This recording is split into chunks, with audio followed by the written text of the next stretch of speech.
Hello, बच्चों. Good morning. What do you think? How many types of accounts are there? Any idea? No? चलिए, let's start with our chapter Rules of Debit and Credit, in which firstly we see the types of accounts.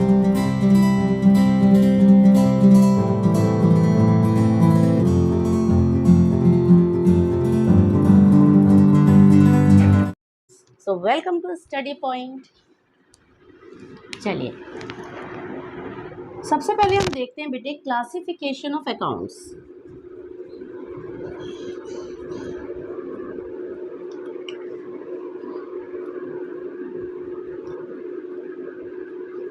अगर हम classification of accounts की बात करें तो there are two types of accounts. First is personal account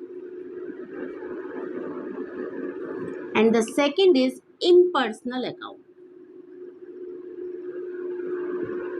ठीक है, personal account and impersonal account. Impersonal account can further be classified into two parts, that is real account and nominal account. Okay, personal account we can divide the personal account into three types. अगर इसकी types की बात करूँ तो first natural person, second artificial person,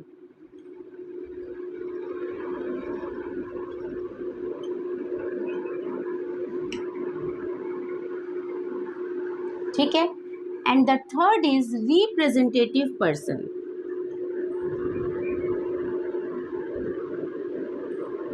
okay, चलिए समझते हैं ये क्या है. Personal account which is related with any person. Person can be of three types. The first one is natural person like Ram account, Shyam account, your account, my account. ठीक है, ये सब कौन है? Natural person. तो जितने भी डेटर्स क्रेडिटर्स आए वो सब कौन है? Natural person. दूसरी बात आती है artificial person. Artificial persons are those persons which act as a person but in natural they are not person. For example, Yes Bank account, ICICI account, HDFC account, मतलब जितने भी बैंकों के अकाउंट है वो रिप्रेजेंटेटिव पर्सनल अकाउंट है. या किसी कंपनी का अकाउंट हम ले लेते हैं तो मैं इनके एग्जाम्पल साथ साथ लिख देती हूँ थोड़ा एक आध. तो कोई बैंक का अकाउंट हो सकता है आर्टिफिशियल पर्सन में, किसी कंपनी का अकाउंट हो सकता है. मान लो X and Y company account. तो कंपनी एक आर्टिफिशियल पर्सन है, आप सबको पता ही होगा, बिजनेस स्टडी में भी हम पढ़ते हैं. ठीक है, नेचुरल पर्सन हमने बोला जैसे कोई भी person like Ram account, Shyam account, ये सब कौन है? Natural person. ठीक है, अब बात करते हैं रिप्रेजेंटेटिव पर्सनल अकाउंट की. तो रिप्रेजेंटेटिव पर्सनल अकाउंट क्या होता है बेटे? रिप्रेजेंटेटिव पर्सनल अकाउंट का मतलब है कि those persons, मतलब when account represents a particular person or a group of person. When account represent a particular person or a group of person. For example, suppose हमें रेंट पे करना था और हमने अभी तक रेंट को पेमेंट नहीं किया है. ठीक है, तो रेंट हमें पे करना है. किसको पे करना है? लैंडलॉर्ड को पे करना है. तो लैंडलॉर्ड एक रिप्रेजेंटेटिव पर्सनल अकाउंट हो गया. ठीक है, कि एक ग्रुप को या किसी इंडिविजुअल पर्सन को रिप्रेजेंट कर रहा है. तो मैं इसका एक बहुत शॉर्टकट सा ट्रिक बता देती हूँ कि अगर किसी भी नाम के आगे, जैसे वैसे तो रेंट, सैलरी, ठीक है, अगर कोई भी एक्सपेंस इस तरह का है या इनकम है, उसके आगे कोई प्रीफिक्स या सफिक्स लग गया, मतलब जब रेंट को हमें पे करना है, मतलब ड्यू होता है रेंट, तो उसको हम आउटस्टैंडिंग रेंट बोलते हैं. ये आप टर्म्स में पढ़ चुके होंगे कि आउटस्टैंडिंग रेंट मतलब rent due but not paid. ठीक है, तो किसी भी रेंट के आगे क्या लग गया? एक प्रीफिक्स लग गया, आउटस्टैंडिंग. ठीक है, ऐसे ही सैलरी के आगे आउटस्टैंडिंग, या हमने एडवांस में पे कर दिया है तो प्रीपेड रेंट, रेंट प्रीपेड, या सैलरी प्रीपेड, या इंटरेस्ट हमने रिसीव किया, accrued interest, interest due but not received. तो इस तरह के कोई भी प्रीफिक्स या सफिक्स किसी इनकम या एक्सपेंस के आगे लग जाए तो वो हमारा रिप्रेजेंटेटिव पर्सनल अकाउंट हो जाता है. ठीक है, अब अकाउंट पर्सनल का कोई सा भी हो, टाइप कोई सा भी हो, उसमें सब में रूल पर्सनल अकाउंट का ही एप्लीकेबल होगा। तो पर्सनल अकाउंट का रूल क्या होता है, which is very important for journal entries actually, कि जब भी हम आगे अब आने वाले हर चैप्टर में चाहे हम जर्नल एंट्री जब भी करेंगे तो हमें रूल्स बहुत इंपॉर्टेंट है, रूल्स के बिना हम जर्नल एंट्री फॉर्म नहीं कर सकते। तो आई होप आपको पर्सनल अकाउंट के टाइप समझ आ गए होंगे। अगर पर्सनल अकाउंट के टाइप समझ आ गए हैं तो इसका रूल देख लेते हैं। पर्सनल अकाउंट का रूल दोबारा एक बार लिख दूंगी, पहले हम आगे बात करते हैं। दूसरा आता है हमारा impersonal account. Impersonal account can be classified in two ways, real and nominal.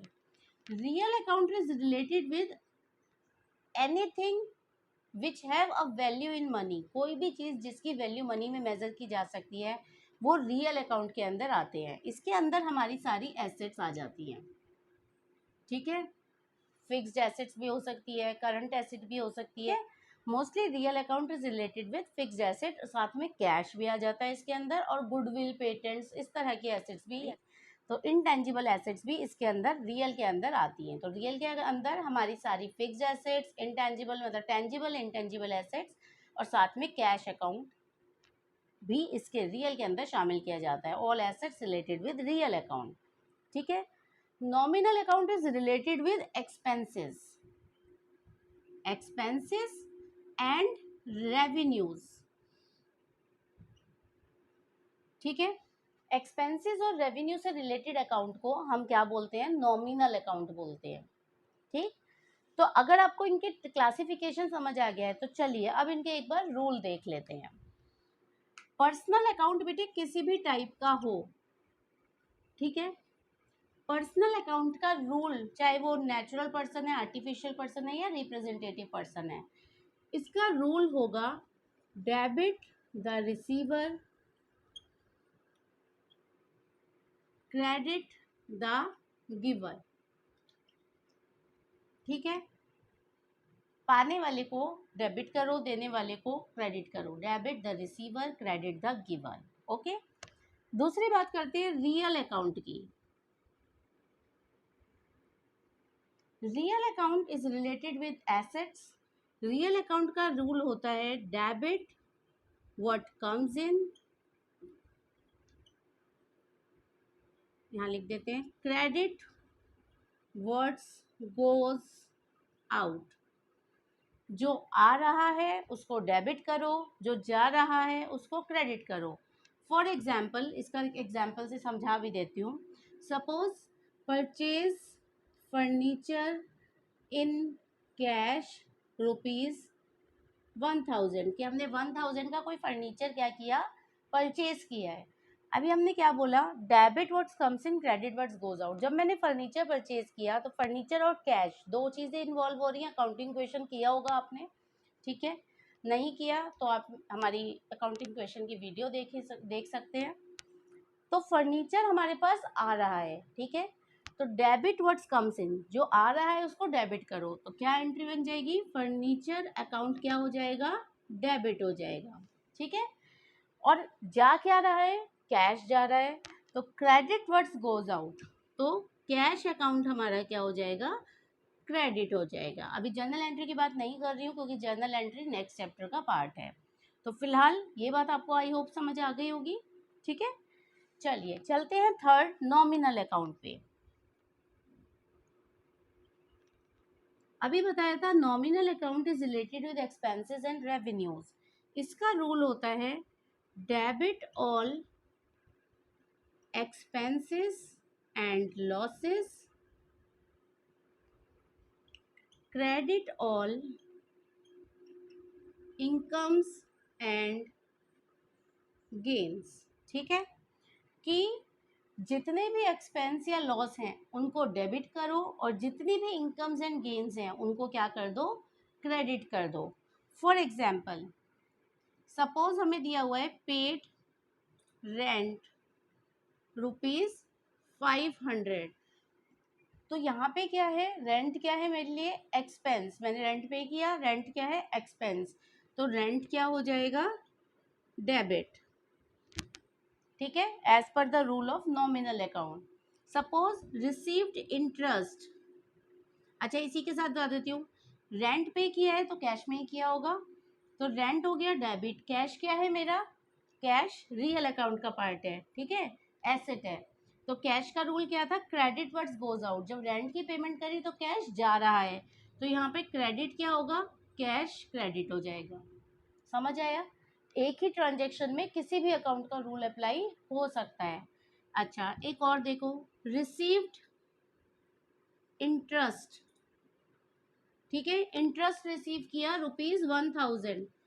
अब मैंने 1000 रुपये इंटरेस्ट रिसीव किया है। इंटरेस्ट क्या है मेरे लिए, इनकम हो गई, रिसीव कर रही हूँ तो इनकम हो गई। तो इनकम क्या होगी, क्रेडिट होगी। देखो ड्यूल एस्पेक्ट को हम फॉलो करते हैं, है ना, डबल एंट्री सिस्टम। एक ही ट्रांजेक्शन में दो अकाउंट पे इफेक्ट पड़ता है, एक डेबिट हो रहा होता है, दूसरा क्रेडिट हो रहा होता है, ठीक है। अब हमें ये पता चल गया कि as per the rule of nominal account, अगर मैं इंटरेस्ट रिसीव कर रही हूँ तो मेरी इनकम क्या होगी, क्रेडिट हो जाएगी इस रूल के अकॉर्डिंग।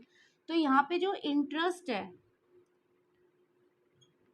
ये तो हो जाएगा क्रेडिट। अब डेबिट क्या होगा, मेरे पास क्या आ रहा है, कैश आ रहा है। Cash is a part of real account. रियल का रूल क्या होता है, debit what's comes in, cash आ रहा है, कैश को क्या कर देंगे, डेबिट। तो कैश यहाँ पे क्या हो जाएगा, डेबिट हो जाएगा। आई होप आपको ये समझ आया होगा, ठीक है बेटे। ये थी हमारी ट्रेडिशनल क्लासिफिकेशन जो कि चलती है अकाउंट की, कि भाई अकाउंट को हम 3 पार्ट्स में डिवाइड कर रहे हैं, personal, real and nominal. Personal account के टाइप्स हो गए नेचुरल पर्सन, आर्टिफिशियल पर्सन और रिप्रेजेंटेटिव पर्सन। वहाँ हमने तीनों अकाउंट के रूल देख लिए, रूल्स को समझ लिया है, ठीक है। चलिए अब इसी के साथ एक बता देते हैं मॉडर्न क्लासिफिकेशन। आपको ये रूल्स तो याद रखने ही रखने हैं, हमेशा रखने हैं, बीइंग एन अकाउंट्स स्टूडेंट।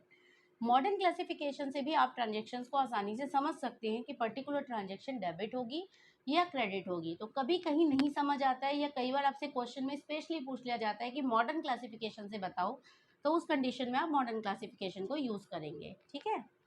चलिए लेट्स, तो as per modern classification,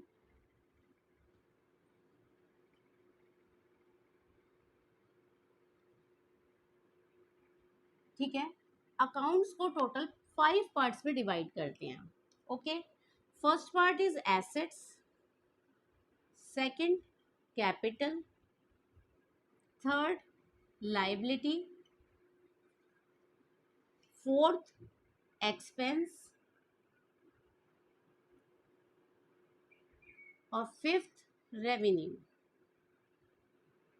modern classification total accounts को 5 पार्ट्स में डिवाइड कर देते हैं, assets, capital, liability, expenses and revenues, ठीक है।